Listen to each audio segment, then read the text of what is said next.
Today, we're going to start with the first period of the lesson, data handling. As stated in our previous video, we will implement the zero investment innovative idea of concept explanation to teach this lesson. In this session, we will build the concepts associated with the lesson through a hands-on activity. So, let's begin. Now, before we start with our activity, we need to arrange a few materials. We need 3 or 4 sheets of colored papers for each student depending upon the availability. We will also need safety scissors. Now, begin the activity by handing out 1 sheet of paper and a pair of safety scissors to each student. Draw a rectangle on the board and ask the students, what is the name of this shape? The students may say that it's a rectangle. Tell them the name of the shape is rectangle. Inform the students that the shape of the sheet of the paper is also a rectangle. Ask them if they can name any more shapes.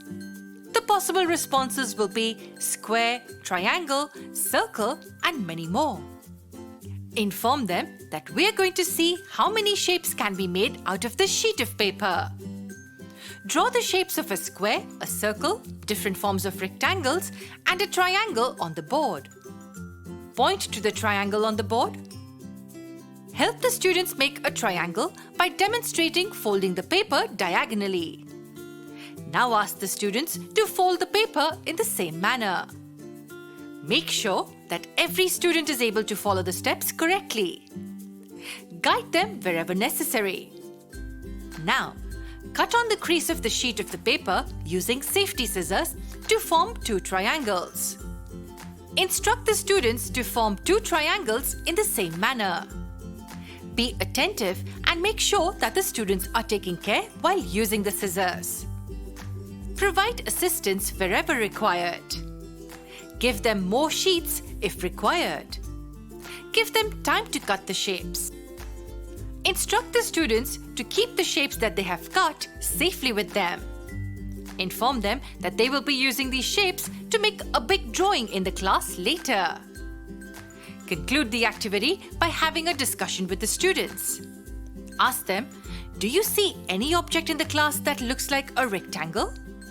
The possible responses will be books, notebooks, board, and so on. Ask them if they can see a rectangular shape outside the classroom. If they can identify any, ask the students to name the objects. The possible responses will be a TV, bus, phone, and so on. Ask the students to name the objects similar to the different shapes which they've cut out. With this activity, we've built the concept of data collection. In the next session, we will take explaining the concepts of collection, interpretation, and representation. And all of these by using the innovative idea of concept explanation.